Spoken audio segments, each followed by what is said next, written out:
As a YouTuber, you have one of two choices when it comes to negativity because let's just be honest, there are trolls and haters out there. Number one, you can take the negativity personally and probably just end up quitting. And the second option is just to choose to ignore that negativity, remain positive, and keep creating content. I've actually gotten pretty good at the latter, but sometimes there is a comment that just strikes a little bit too close to home, and it goes something like this: "This guy sucks. Don't listen to him. He's an idiot. He's never had a tank for more than a year, so he knows nothing of long-term success." That type of comment is definitely not right, but it's not 100% wrong either.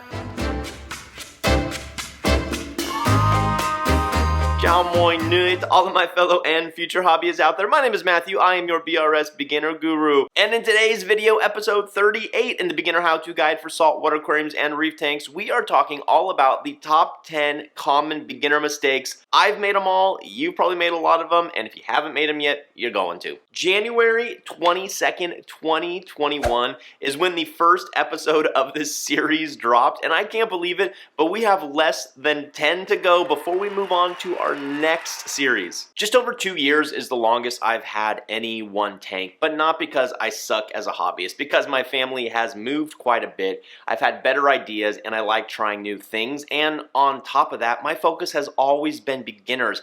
And if you have a tank for more than 2 years, let's face it, you're not a beginner anymore. But what I am quite good at actually is helping beginners get started in this hobby. I've started well over 20 tanks in my last decade in this hobby, and here are some common frustrations that I seem to always deal with in the first few months of setting up a tank. Common issue number one, new tank syndrome. Well, first off, it's probably important to know what new tank syndrome is. It is when ammonia and nitrite, both of which are quite toxic for fish, rise rapidly in a new aquarium. But why does it happen? It's because your tank wasn't cycled correctly. That could be either because you did it wrong, it wasn't a robust enough cycle, or you thought it was cycled and then you added way too many fish all at once, which set off a very rapid rise in ammonia and nitrite.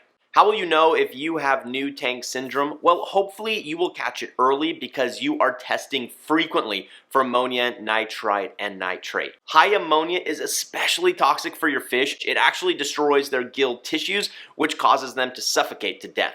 So if you aren't testing frequently, you may notice your fish doing things like gasping at the surface for air, which is a terrible sign. But rather than wait until your fish show signs of distress, just test every single day for the first few weeks after you've added fish. That way you'll be able to notice when your ammonia and nitrite levels start to rise, and you can intervene early and do a large water change to bring those levels down. How do you fix new tank syndrome? Well, first of all, you got to do a large water change if you notice your ammonia and nitrite levels start to rise rapidly. But then what's the long-term solution going to be? Well, you need to get yourself more surface area for beneficial bacteria, whether that's in the form of more live rock or some sort of porous ceramic media. Either put it in the display tank, put it in the rear filtration chamber, or put it in the sump, add some beneficial bacteria and allow it time to populate and catch up to the bio load in your tank. Until that happens though, you're gonna have to test frequently and intervene as your ammonia and nitrite levels creep up by doing large water changes. But if you only see small increases in your ammonia and nitrite, let's say your ammonia goes from 0 to 0.25 or 0.25 to 0.5,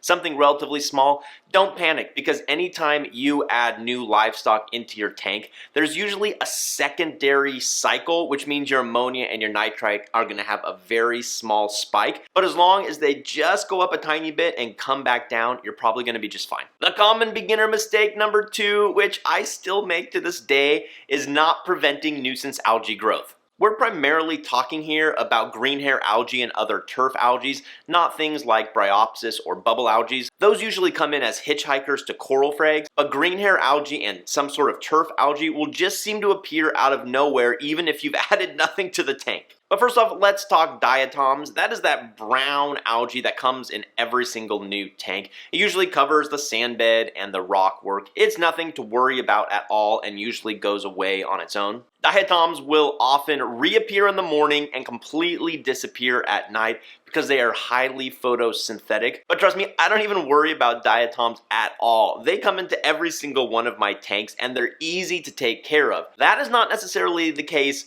for green hair algae or other turf algae. And the moment you notice it start to grow, that means there's probably a problem in your tank and we need to take action immediately to stop it from spreading everywhere. The most likely cause of green hair algae is some sort of imbalance in your tank, and we're probably talking high nitrates and high phosphates, because nitrates and phosphates are fuel. They're like manure for green hair algae. They're fertilizer, really. And here is the common mistake I made when first battling with green hair algae. I wasn't testing for nitrates and phosphates often enough. So I would see some sort of green hair algae growth. I would go and I would test for nitrates and phosphates, and I would say, oh my gosh, my nitrates and phosphates are at 0. So obviously it's some other factor. It must be something with my lighting or who knows what else. No, the issue actually is I wasn't testing frequently enough. So what happened is my nitrates and my phosphates were probably creeping up and up and up over the course of weeks, and I just didn't notice it in time. And then all that extra nitrate and phosphate in the water was just fuel for the new green hair algae. But by the time I noticed the green hair algae growing, it had already consumed all of that nitrate and phosphate in the water column. So my first attempt at dealing with green hair algae, which ended up in me breaking down my tank because I was so frustrated, I was like, well, those tests must be wrong because obviously there's nitrate and phosphate in the water. And that part was correct. But what I did next was the worst thing I could possibly do, and that was add a ton of GFO. I added like double the amount I was supposed to.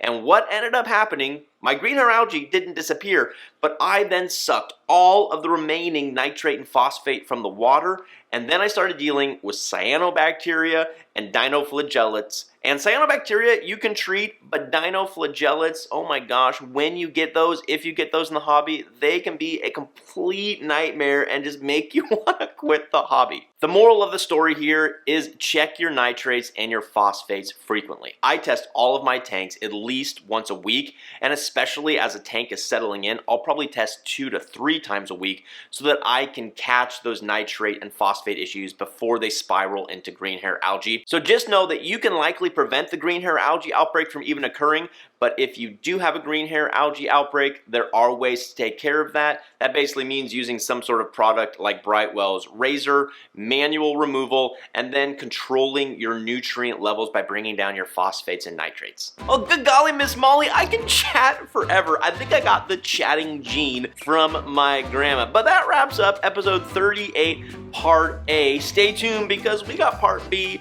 and part C coming up for the next 2 episodes. As always, everybody, thanks for watching. Happy reefing. Be well. We'll see you next time.